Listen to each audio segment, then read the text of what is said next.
Bismillahirrahmanirrahim. Assalamualaikum warahmatullahi wabarakatuh. Perkenalkan, nama saya Arik Cahyawardana Eskom Mkom. Saya dosen di bidang ilmu komputer di program studi S1 Rekayasa Perangkat Lunak, Fakultas Informatika Institut Teknologi Telkom Purwokerto. Pada kesempatan kali ini, izinkan saya untuk menyampaikan presentasi terkait PPD UKT PT bidang pengajaran sertifikasi dosen gelombang 1 tahun 2023. Saya mengajar mata kuliah Desain dan Pemrograman Web 1 dengan kode mata kuliah SE 21228 dengan 3 SKS. Sasaran mahasiswanya merupakan mahasiswa program studi S1 Rekayasa Perangkat Lunak semester 4. Saya sebagai penanggung jawab mata kuliah Desain dan Pemrograman Web 1. Deskripsi mata kuliah yang telah saya sampaikan ke mahasiswa yaitu adalah pada mata kuliah ini mahasiswa belajar tentang manajemen pemrograman web, menggunakan online code repository, membuat desain web, melakukan pengembangan web dengan menerapkan bahasa pemrograman PHP, mendesain database MySQL lalu menghubungkannya dengan bahasa pemrograman PHP dan mengimplementasikan hasil pengembangan web pada layanan hosting agar dapat diakses secara online. Capaian pembelajaran lulusan yang dibebankan di mata kuliah ini yaitu ada 3. CPL yang pertama adalah menguasai konsep teoritis dan mampu menjelaskan konsep dasar ilmu komputer. CPL yang kedua adalah menguasai konsep teoritis dan mampu menjelaskan konsep teknologi komputer. CPL yang ketiga menguasai konsep teoritis dan mampu menerapkan konsep statistik, komputer grafik, dan teori bahasa otomata. Capaian pembelajaran mata kuliah atau CPMK yang dibebankan pada mata kuliah ini ya ada 5. Yang pertama adalah mahasiswa mampu memahami teori, prinsip, arsitektur web, dan code repository. Ya, yang kedua, mahasiswa mampu menerapkan HTML, CSS, JavaScript, dan mengelolanya melalui code repository. Yang ketiga, mahasiswa mampu menerapkan bahasa pemrograman PHP. Yang keempat, mahasiswa mampu menerapkan bahasa pemrograman PHP yang terhubung dengan database. Yang kelima, mahasiswa mampu mengimplementasikan web yang dapat diakses secara online. Oke, di CPMK tersebut memiliki sub CPMK dan bobot penilaiannya pada masing-masing sub CPMK. Yang sub CPMK pertama adalah mahasiswa mampu menjelaskan teori, prinsip, arsitektur web, serta pengenalan GitHub sebagai online code repository dengan bobot 5%. Sub CPMK yang kedua, mahasiswa menerapkan HTML, CSS, JavaScript, dan CSS framework, lalu menghubungkannya pada proses pemrograman menggunakan GitHub dengan bobot 15%. Sub CPMK 3, mahasiswa menerapkan pemrograman web di localhost dengan mengimplementasikan berbagai tipe data, operator, struktur kontrol, dan fungsi menggunakan bahasa pemrograman PHP dengan bobot 10%. Sub CPMK yang keempat, mahasiswa mengembangkan desain web menggunakan HTML, CSS, JavaScript, lalu menghubungkannya dengan pemrograman PHP. Sub CPMK yang kelima, yaitu mahasiswa menerapkan form upload, session, cookies, dan dengan bahasa pemrograman PHP. Sub CPMK yang keenam, mahasiswa mengembangkan desain database menggunakan DFD, ERD, lalu menerapkannya menggunakan database MySQL. Sub CPMK yang ketujuh, mahasiswa menerapkan bahasa pemrograman PHP dengan database MySQL. Sub CPMK 8 yang terakhir adalah mahasiswa mengimplementasikan web yang telah dibuat pada layanan hosting agar dapat diakses secara online dengan bobot 10%. Total bobot masing-masing sub CPMK 1 sampai sub CPMK 8 di total adalah 100%. Selanjutnya, sistem penilaian di mata kuliah Desain dan Pemrograman Web 1 ini ada terdiri dari tugas, 2 ada tugas besar atau project, ketiga adalah kuis, yang keempat UTS, yang kelima adalah UAS. Skala penilaian mengacu pada SK Rektor Institut Teknologi Telkom Purwokerto nomor ITTEL 3009 AK 000 Rek 00 11 2018 ya, dengan nilai rank yaitu A 810 sampai 104.0, AB 75 sampai 79,99 3,5, B 65 sampai dengan 74,99 3,0, BC 60 sampai 64,99 2,5, C 50 sampai 59,99 nilai angkanya, dan D 40,00 sampai 49,99 dengan nilai angka 1. Yang terakhir, mahasiswa dengan nilai E, yaitu dengan poin 0 sampai 39,9 dengan nilai angka 0. Topik perkuliahan yang diajarkan di mata kuliah desain dan pemrograman web 1 yaitu ada 7. Yang pertama, sejarah prinsip arsitektur web dan code repository. Yang dua, HTML, CSS, JavaScript, dan CSS framework. Yang ketiga, PHP, terdiri dari tipe data, operator, struktur kontrol, dan function atau fungsi. Yang keempat adalah PHP dengan mempelajari session, cookies, HTML, dan PHP. Ya, 5 adalah database, yaitu terdiri dari DFD, RD, DB diagram, MySQL database, dan PHP MyAdmin. Dan keenam adalah ada PHP CRUD yang terdiri dari create, read, update, delete dengan MySQL database. Yang ketujuh, deploy hosting. Ya, mengimplementasikan website dengan mempelajari bagaimana website itu diupload ya dengan mata kuliah, mata pelajaran topik perkuliahan yaitu hosting provider, domain, subdomain, name server, MySQL configuration, dan PHP configuration di server. Selanjutnya ada sumber pustaka. Saya di mata kuliah ini menggunakan sumber pustaka ada 6. Yang pertama adalah sumber pustaka utama yaitu John Dent tahun 2009, Web Programming with HTML, CSS, dan JavaScript. Yang kedua adalah Foreman tahun 2021, Bootstrap 5 Foundation. Yang ketiga adalah Pratama A tahun 2007 ya, MySQL Uncover, panduan belajar MySQL atau MariaDB untuk pemula. Yang keempat, Pratama A tahun 2022, PHP Uncover, panduan belajar PHP untuk pemula. Dan pendukung ada 2, yaitu Cavan P tahun 2021, web teknologi dan its application-nya. Terus yang keenam adalah website ya, bisa diakses dengan w3school atau w3school.com. Dari situ ada 6 sumber pembelajaran, sumber pustaka terbaru dengan paling tahun yang terupdate menggunakan terakhir tahun 2022. Selanjutnya di sini ada metode pembelajaran. Saya menggunakan metode pembelajaran yaitu DIA, Delivery, Interaction, Assessment. Ya, delivery adalah penyampaian materi yang disampaikan secara tatap muka di kelas, daring menggunakan Google Meet, dan kolaboratif menggunakan LMS. Interaction, model pembelajaran dengan pendekatan interaksi yang diharapkan dapat mengetahui karakter, keaktifan, pemahaman mahasiswa terhadap materi yang diberikan. Dan assessment berupa pemberian tugas dengan sebagai upaya untuk mendapatkan data informasi dari hasil pembelajaran sehingga mahasiswa dapat mengetahui seberapa baik kinerja mahasiswa. Ya, sehingga kita bisa mengetahui seberapa baik kinerja mahasiswa. Oke, sekian ya presentasi terkait pengenalan diri untuk Serdos tahun 2023. Terima kasih, demikian deskripsi singkat saya. Semoga dapat memberikan gambaran di bidang pengajaran mata kuliah desain dan pemrograman web 1 pada program studi S1 Rekayasa Perangkat Lunak Fakultas Informatika Institut Teknologi Telkom Purwokerto. Saya tampilkan video terkait pembelajaran desain dan pemrograman web 1 yang ada di kelas. Bismillahirrahmanirrahim. Assalamualaikum warahmatullahi wabarakatuh. Waalaikumsalam warahmatullahi wabarakatuh. Oke, selamat siang semuanya. Masih semangat? Siap. Ya, masih semangat ya? Oke, kita balik lagi ke mata kuliah desain dan pemrograman web 1. Ya, di pertemuan 3 ini kita akan membahas terkait CSS framework. Oke, kalau ke pertemuan kemarin teman-teman sudah belajar terkait HTML, CSS, dan JavaScript, dan bagaimana mengelola codingan tersebut di GitHub atau kode repository. Sekarang kita akan meranah ke next level berikutnya yang akan teman-teman pelajari, yaitu CSS framework. Oke ya, di sini.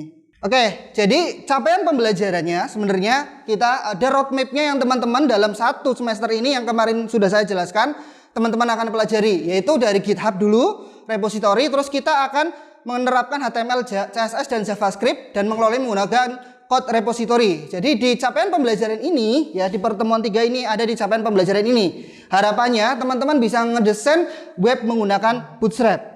Next level berikutnya teman-teman akan belajar PHP, MySQL, dan lalu bisa mengimplementasikan websitenya yang dibuat ya di hosting atau secara yang dapat diakses secara online. Oke ya, clear ya? Oke, selanjutnya kita next ke slide berikutnya. Ya, di sini ada outline perkuliahan yang teman-teman mau kita bahas ya di sini ya, akan teman-teman pelajari. Yang pertama adalah ada peran CSS framework. Ya, yang kedua adalah Bootstrap framework, yang ketiga adalah CSS framework lainnya. Ya, di sini teman-teman kita akan pelajari terkait CSS framework. Lalu sebenarnya peran CSS framework apa sih sebenarnya? Ya, teman-teman kan sudah belajar HTML ya? Sudah ya? Oke, CSS sudah ya? Oke, JavaScript juga sudah ya? Oke, selanjutnya diimplementasikan di GitHub sudah ya? Oke, bagaimana teman-teman ngelola code repository ya? Oke, jadi pada dasarnya HTML adalah struktur ya atau kerangka dari sebuah websitenya. Nah, HTML CSS adalah tampilannya. Sehingga tampilan yang kemarin saya jelasin ya, HTML itu tampilannya. Kalau baju, ya bajunya ada warnanya, ada stylenya kelihatan. Itu diatur oleh CSS. HTML, CSS, dan JavaScript adalah actionnya. Ya, jadi untuk ada efek-efeknya, misalkan buat efek pop up, ya, buat efek confirmation, ya, delete dan sebagainya, itu teman-teman bisa menggunakan JS. Nah, lalu CSS framework itu apa ya? CSS framework di sini dapat dilihat teman-teman ya. Di sini CSS framework merupakan gabungan dari HTML, CSS, dan JavaScript yang digabungkan jadi sebuah kerangka besar, ya, kerangka gabungan jadi satu nih. Jadi teman-teman nggak usah nge-build HTML sendiri, CSS sendiri lagi, terus JS lagi, terus baru digabungkan jadi satu. Jadi sudah jadi kerangka kesatuan. Ya, jadi teman-teman lebih enak tuh nanti dalam ngedesain webnya. Jadi itulah namanya CSS framework. Ya, seperti itu. Jadi gabungan kerangka dari HTML, CSS, dan JS yang digabung jadi satu, jadi sebuah kesatuan, itu namanya CSS framework. Ya, yang dalam development dalam mata kuliah ini kita akan pelajari. Oke, di sini ada peran CSS framework ya. Jadi teman-teman ya mungkin bisa pahami bahwa CSS framework merupakan gabungan dari HTML, CSS, dan sebagainya ya di sini. Yang nantinya ya CSS framework ini akan bertujuan untuk mengedesain sebuah website seperti itu. Jadi teman-teman bisa ngedesain websitenya ya itu secara mudah. Itu menggunakan CSS framework ya seperti itu. Ya, kenapa CSS framework kita pelajari di desain dan pemrograman web? Lagi-lagi ada desain. Teman-teman harus bisa bagaimana desain dari sebuah web itu bisa di development ya sesuai dengan kebutuhan user. Yang tentunya tampilannya harus menarik dong, ya enggak? Ya, kenapa kita perlu menggunakan CSS framework? Kenapa kita harus menggunakannya? Apa tujuannya sih CSS framework? Oke ya. Nah, di sini sebenarnya tujuan dari CSS framework adalah mempercepat development map. Ya, ada yang tahu kenapa website itu bisa dengan adanya CSS framework ini development bisa lebih cepat? Oke, gimana Mas? Karena ada template-nya. Oke, karena ada template-nya. Ya, karena apa? Ada di poin kedua, yaitu memiliki standar dokumentasi. Terus di sini ada mempercepat development web ya. Poin yang kedua ya, itu adalah memiliki standar dokumentasi. Ya, apa itu standar dokumentasi? Frameworknya. Ya, dokumentasinya kenapa perlu? Kita dalam mengembangkan sebuah website itu perlu standar dokumentasi. Kalau nggak pakai dokumentasi, gimana kita? Nggak tahu cara pakainya, ya kan? Akhirnya penggunaan framework ini jadi nggak ada gunanya. Ya, karena apa? Ya boleh framework itu canggih, tapi tidak ada dokumentasi akan tidak mudah replikasi, digunakan orang lain. Ya, kenapa? Ya, dokumentasi itu penting. Sekarang banyak komunitas-komunitas di sebuah open source itu sangat penting berperan di sana. Kenapa? Dengan adanya komunitas open source itu, pengembangan dokumentasi, pengembangan development dari sebuah project open source itu akan berkembang. Ya, ini bayangin loh, gratis. CSS framework Bootstrap dan CSS framework lain-lainnya. Ya, jadi kalau teman-teman mau ngembangin web nantinya, itu harus memperhatikan standar dokumentasi juga. Kenapa? Ya karena lagi-lagi pengguna kan ibaratnya kita anggap orang awam ya, dengan aplikasi yang baru itu kan perlu belajar. Ya enggak? Perlu pelajari lagi, dicoba lagi. Nah, perlunya adalah standar dokumentasi. Nah, di CSS framework sudah ada. Seperti itu. Ya, jadi di CSS framework sudah ada sehingga teman-teman lebih mudah dalam replikasinya nantinya, ya. Terus sehingga teman-teman langsung masuk ke step yang ketiga atau tujuan yang ketiga. Jadi teman-teman tinggal fokus ke modifikasi desain webnya. Kenapa fokus modifikasi? Ada yang tahu? Karena sudah ada kerangkanya, betul. Namanya aja framework. Artinya apa framework? Kerangka. Ya, saya tahu artinya kerangka. Cuma ya itu kan framework ya. Maksudnya framework itu berarti kerangka besar. Ya, bagaimana orang itu berpikir, bagaimana sebuah produk itu bisa direplikasi nantinya. Kenapa di framework itu dibuat? Ya karena agar bisa direplikasi, agar bisa digunakan orang lain. Ya, bukan hanya membuat saja. Kalau membuat ya development aja. Ya, tapi harus ada framework yang tepat kira-kira agar nantinya kalau ini bukan teman-teman yang mengembangkan atau tim lainnya yang mengembangkan, itu tetap terstandar dokumentasi sehingga bisa continuous development, pengembangannya terus berkelanjutan. Ya, ibaratnya kayak ilmu deh. Teman-teman pakai daftar pustaka kan? Daftar pustaka, teman-teman belajar kan dari penelitian sebelumnya, baca-baca referensi kan? Ya sama halnya, dokumentasi atau standarisasi dokumen di CSS Framework tujuannya untuk knowledge transfer. Sehingga orang tinggal baca dokumentasinya, orang langsung bisa ngoding. Ya, kenapa? Itu penting ya, karena itulah yang akan membuat pengembangan aplikasi itu cepat. Makanya saya harapin teman-teman juga jangan hanya ngambil dari mata kuliah saya, tapi silahkan eksplorasi diri. Teman-teman ingin jadi apa nanti lulusnya? Kalau mau jadi programmer, mulai start dari sekarang. Seperti itu. Oke ya. Jadi teman-teman ya, jadi pola pikir development itu seperti itu.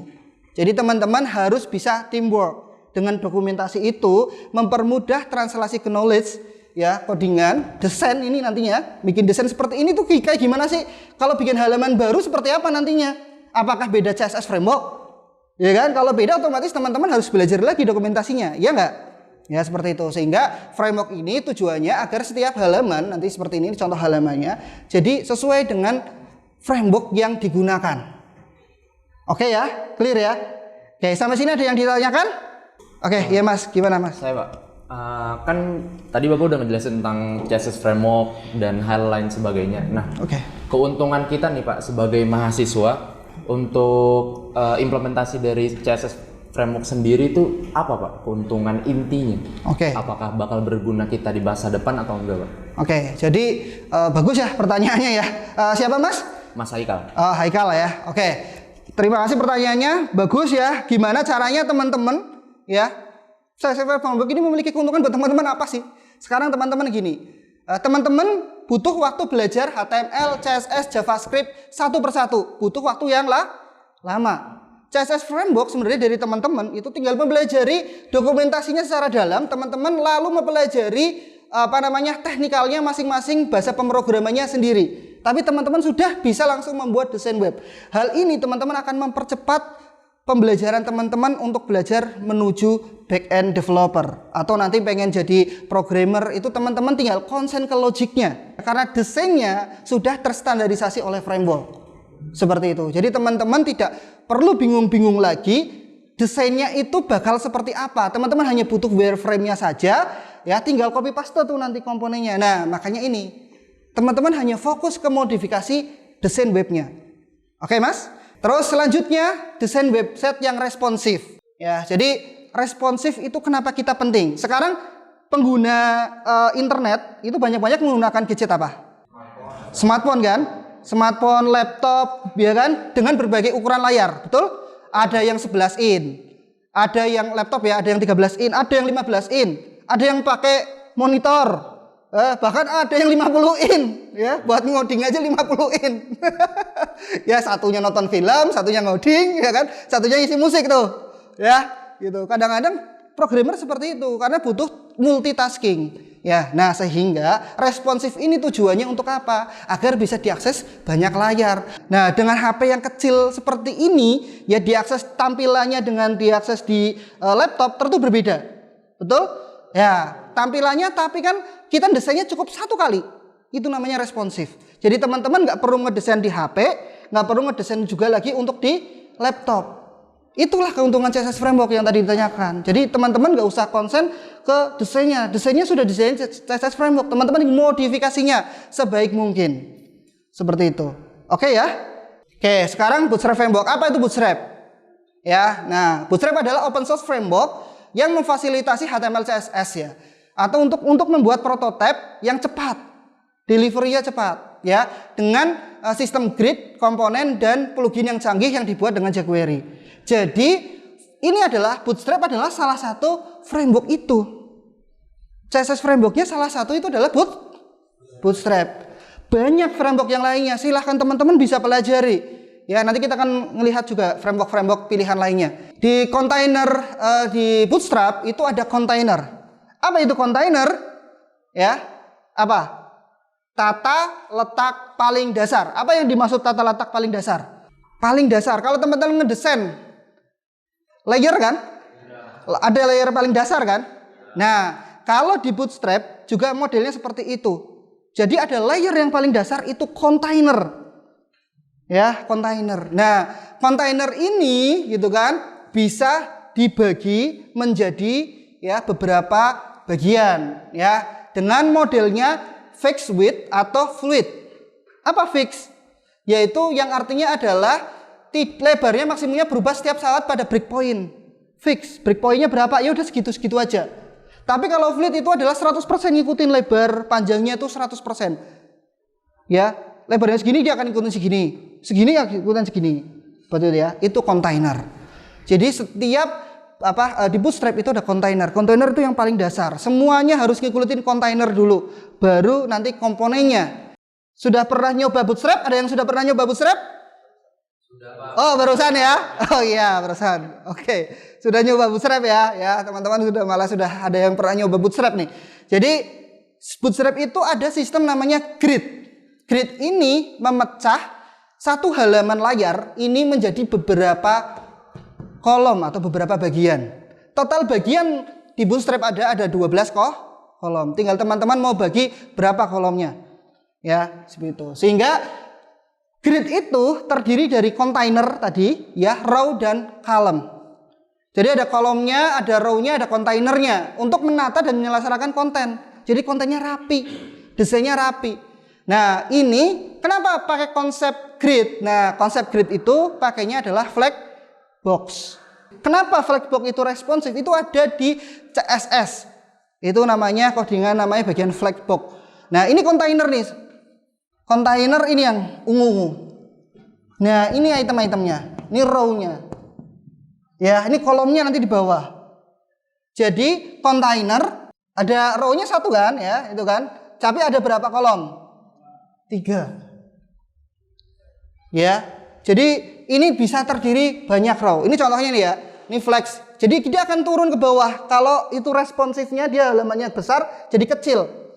Dia akan langsung turun ke bawah. Kalau kita besarin dia akan pindah ke atas lagi. Itu namanya flex direction. Ya, atau teman-teman bisa mudah flex directionnya kayak gini. Vertikal atau horizontal, tinggal pilih. Ya, terus ada order juga. Ya, dia akan ngurutin nih. Satu-satu ini bisa ngurutin, langsung ngurut ke bawah. Dan flex warp. Ya, yang tadi saya bilang ini kontainer, ya. Nanti row-nya bisa turun langsung, ya, row-nya langsung jadi 2. Awalnya kan row-nya cuma 1. Jadi 2 row, kolomnya sesuai rata. Kalau kita setting row kolomnya 4, ya otomatis di bawahnya keempat akan nurun. Coba teman-teman buka salah satu webnya aja, web apapun, dibuka di HP dan buka di laptop. Tampilannya beda, ya, tapi kontennya sama. Itulah konsep responsif. Ya, teman-teman cukup sekali development di HP atau di laptop ya, nanti di HP pun tampilannya akan sama. Ya, hanya layoutnya aja yang agak berubah. Ya. Gitu. Jadi nggak perlu development masing-masing device sendiri-sendiri. Oke ya, clear ya. Sampai sini ada ditanyakan yang terkait responsif? Nggak ada? Oke, kita lanjut. Oke, yang paling penting di Bootstrap itu adalah komponennya. Di CSS framework semuanya ada komponen. Jadi teman-teman kalau pakai komponen itu, ya, apa itu komponen? Itu sudah merupakan sebuah desain HTML CSS yang sudah siap digunakan kembali dengan menyediakan, ya, Bootstrap itu ada icon, ada drop down, ada group, ya, ada inputan, ada navigation, ada peringatan dan banyak lagi komponennya. Ini contoh komponen yang ada di Bootstrap. Dan hampir semuanya CSS framework pasti punya komponen. Ya, hanya desainnya yang berbeda. Oke?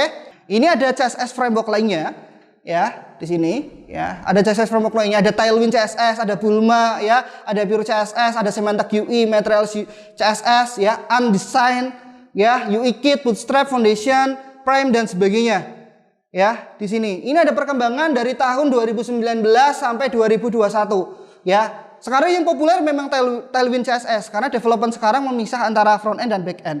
Tapi karena teman-teman belajar PHP biasanya supportnya ya dokumentasinya banyak ya. Dokumentasinya banyak ya, teman-teman bisa banyak belajar dari desain web pemrograman PHP itu. Dokumentasinya banyak ya. Itu pakainya Bootstrap. Ya, dulu Bootstrap itu merajai semua framework. Ya, tapi semakin lama semakin turun karena ada framework yang lain. Ada apa kekurangan CSS framework yang di Bootstrap dikembangkan lagi. Nah, sehingga tetap menjadi base CSS framework tahun 2023. Ya, ada Bootstrap, ada Bulma, ada Foundation, ada Tailwind ya. Nah, utility ya jelas dia konsepnya ke utility base-nya, materialist ya kan, sudah ada standarisasi yang seperti Google dan sebagainya. Legback ini yang kecil, jadi sederhana. Nah, hanya size-nya sederhana ya, simple, tinggal modifikasi. Ini modifikasi lebih banyak. Nah, classless itu kelasnya. Oke ya, teman-teman, di sini kenapa belajar Bootstrap framework itu untuk development desainnya. Oke, selanjutnya adalah tugas. Ya, silahkan teman-teman bisa buat desain web menggunakan CSS framework ya, dengan menggunakan framework Bootstrap ya, buatan desain web CSS framework dan menggunakan Bootstrap dengan menerio halaman home. Pilih halaman home terserah teman-teman ya, pada situs web tertentu, unggah pengembangan websitenya. Ya, semakin cepat mengunggah di GitHub-nya, nanti saya bisa lihat reponya, pengembangannya, dibuat menggunakan GitHub repository yang teman-teman sudah buat ya kemarin ya. Silahkan diunggah, terus sertakan script halaman yang telah dibuat di repositorinya. Jadi nanti saya bisa lihat hasil halamannya. Terus pada waktu pengerjaan adalah 3 hari kerja. 3 hari kerja itu Sabtu Minggu di luar Sabtu Minggu ya. Ya, seperti itu, 3 hari kerja. Terus kumpulkan link repository, linknya saja, link reponya. Saya nggak perlu file, nggak perlu ya. Karena cukup link, karena teman-teman saya udah bisa ngelihat teman-teman pengembangannya ada di GitHub. Teman-teman nge-push kapan, teman-teman nge-pull kapan, kelihatan teman-teman. Jadi disitulah makanya cukup link repository folder tugasnya. Ya, diupload di LMS ITTP. Ya, silakan ini ada link reponya ini di copy, ditaruh di LMS. Nanti di LMS-nya dibuka. Oke, seperti itu. Ya, mungkin di pertemuan kali ini sekian.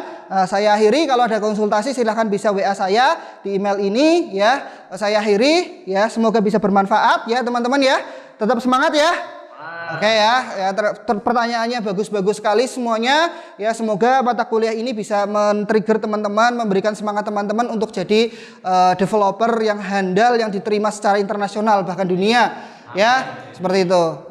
Awalilah dengan ilmu yang sederhana, tapi teman-teman nanti akan menjadi expert pada waktunya dengan cara kalau sudah terbiasa.